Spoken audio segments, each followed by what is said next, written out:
Assalamualaikum warahmatullahi wabarakatuh. Kembali lagi dengan Pak GG Channel yang membahas seputar matematika, TPA, TKDA, tutorial, dan seputar kampus. Pada kesempatan kali ini Pak GG akan membahas seputar kampus, yakni tentang sertifikasi dosen. Pak GG akan membahas contoh pembuatan deskripsi diri untuk yang poin D. Poin D, ini ada 5 tentang manajemen pengelolaan institusi. Ada 5 poin yang nanti akan Pak GG bahas. Namun sebelumnya Pak GG ingatkan untuk dukung terus channel Pak GG dengan cara klik subscribe, like, komen, dan share sebanyak-banyaknya. Terima kasih.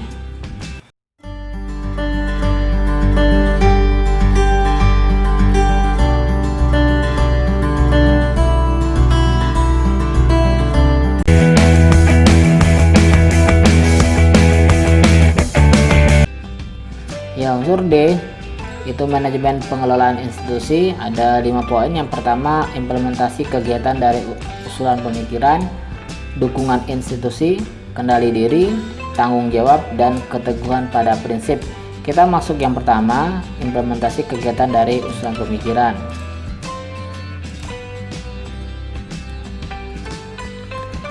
Ini berikan contoh nyata kontribusi saudara sebagai dosen berupa pemikiran untuk meningkatkan kualitas manajemen institusi. Nah, di sini ada 2 poin. Yang pertama ada implementasi kegiatan dari usulan pemikiran. Yang kedua dukungan institusi. Jadi satu pertanyaan ini untuk 2 jawaban. Selanjutnya berikan contoh nyata kendali diri, tanggung jawab, keteguhan pada prinsip yang saudara tunjukkan sebagai dosen dalam implementasi manajemen pengelolaan institusi. Ini ada 3 poin.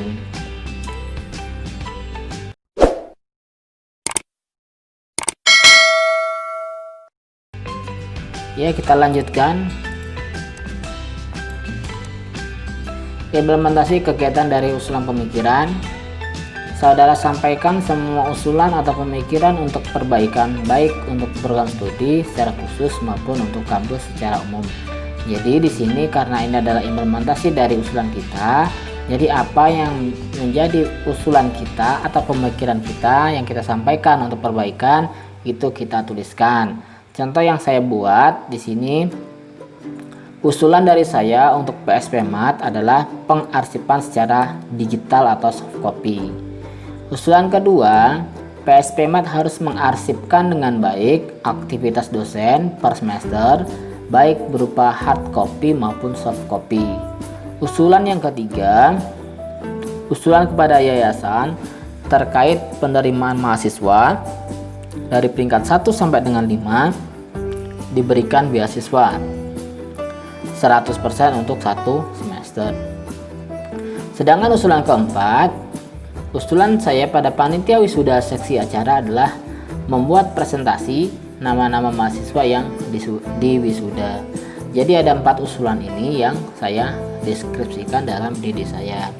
Jadi kalau seandainya Bapak Ibu dalam membuat DD untuk poin yang ini, implementasi kegiatan dari usulan pemikiran, buat saja apa yang Bapak Ibu usulkan, baik usulan atau pemikiran yang diberikan kepada pihak institusi.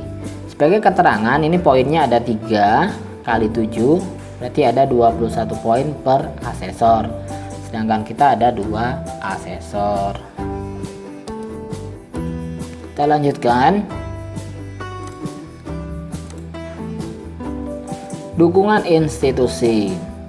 Jelaskan dukungan institusi terkait dengan usulan atau pemikiran yang telah diutarakan sebelumnya.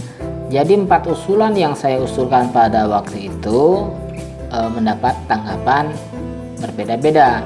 Yang pertama, usulan yang terkait pengarsipan secara soft copy ini pada mulanya tidak mendapat dukungan.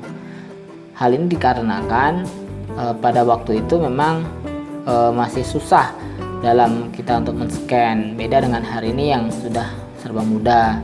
Dan pada waktu itu juga masih lebih dikenal pengarsipan secara hard copy.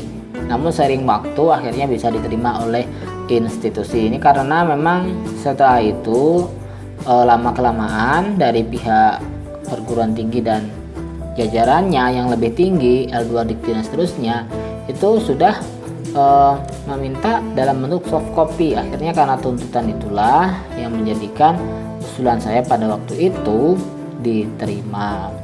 Usulan yang kedua, pengarsipan dosen per semester sampai hari ini masih dipakai oleh PSPMAT. Ya, pada waktu itu ya sekedar selesai per semester sudah gitu ya. Tapi saya usulkan supaya kita dibuat pengarsipan. Ini hari ini kita sudah dipakai, jadi aktivitas kita per semester akan disimpan di LKD PKD yang dilaporkan kepada pihak institusi ataupun L2 Dikti. Yang ketiga, usulan pemberian beasiswa untuk siswa peringkat 1 sampai 5 ini dapat tantangan dari institusi, namun lama-lama bisa diterima. Ini sebenarnya pada waktu itu hal yang paling konyol pas yang saya ajukan pada waktu itu. Namun mengingat di daerah kami itu susah dalam perekonomian dan seterusnya, alangkah baik usulan ini bisa diakomodir. Namun ya akan terjadi perdebatan yang cukup panjang. Ya akhirnya usulan yang menurut saya ini adalah usulan yang brilian, ataupun yang sebagian orang menganggap ini adalah ide yang gila pada waktu itu, tapi akhirnya kita mendapatkan jumlah mahasiswa yang cukup signifikan di tahun tersebut. Usulan keempat adalah untuk panitia wisuda seksi acara adalah membuat presentasi nama-nama mahasiswa yang diwisuda dapat diakomodir oleh panitia wisuda. Pada waktu itu usulan saya memang supaya nama-nama wisudawan dicantumkan dalam slide dan bisa dilihat oleh wisudawan dan orang tua yang hadir di ruangan tersebut. Akhirnya itu diterima oleh pihak panitia wisuda. Sebagai keterangan, di sini poinnya sama 21 poin per asesor. Jadi Bapak Ibu buat saja bagaimana usulan atau pemikiran yang telah Bapak Ibu sampaikan, bagaimana tanggapan dari institusi, mendukung atau tidak. Jelaskan saja kalau seandainya mendukung seperti apa dukungannya, kalau seandainya tidak bagaimana tidak mendukungnya.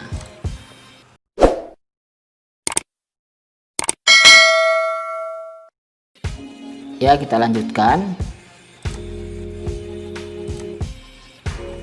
Kendali diri. Jelaskan kendali diri yang saudara tunjukkan sebagai dosen dalam implementasi manajemen atau pengelolaan institusi. Sebagai contoh, usulan saya terkait pengarsipan dalam bentuk soft copy ditanggapi dengan dingin oleh pengelola institusi. Namun saya mengendalikan diri sampai akhirnya dirasa penting oleh institusi. Ini begini ceritanya. Ketika saya mengajukan data itu dalam bentuk soft copy, pengarsipannya, ya pihak institusi merasa dia tambah pekerjaan. Di sisi lain, saya pun juga tidak tahu akhirnya kalau seperti L2 Dikti dan seterusnya itu meminta dalam bentuk soft copy. Tapi saya merasa bahwasanya akan ada juga masanya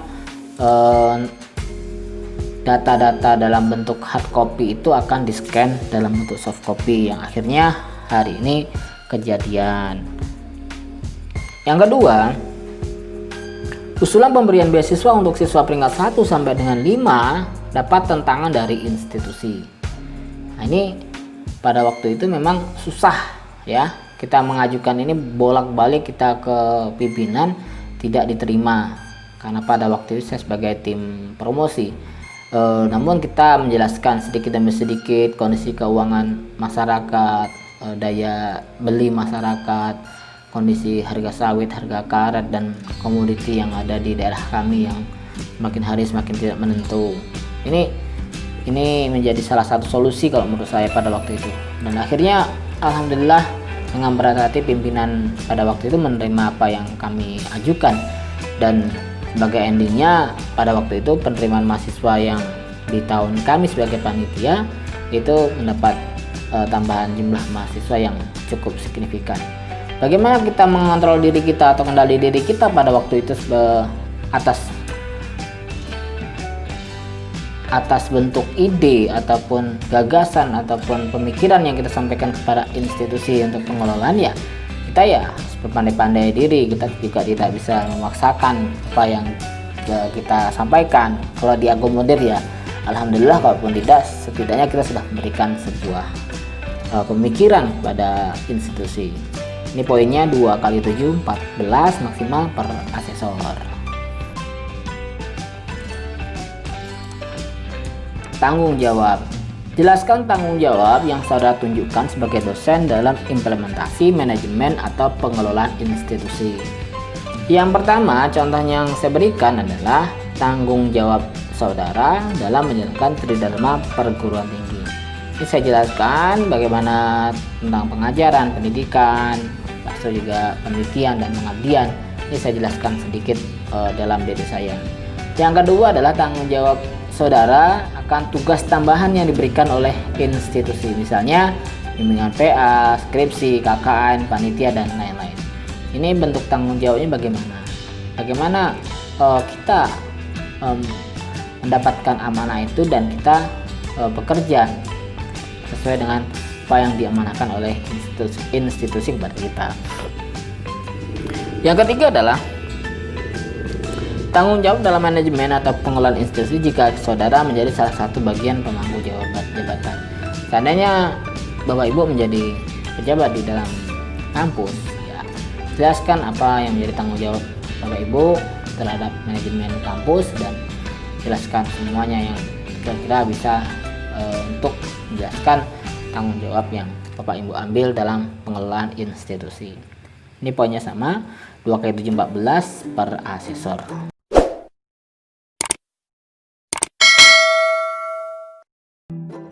Kita lanjutkan. Keteguhan pada prinsip. Jelaskan keteguhan dalam prinsip yang saudara tunjukkan sebagai dosen dalam implementasi manajemen atau pengelolaan institusi. Sebagai contoh, prinsip saya sebagai dosen antara lain jujur, terbuka, dan santun. Ini prinsip saya ya sebagai dosen. Yang kedua, saya berusaha untuk jujur baik dalam bertutur kata maupun dalam bersikap. Ini saya uraikan lagi dari 3 prinsip yang saya pahami atau saya gunakan sebagai dosen. Ya, ada jujur, terbuka, dan santun.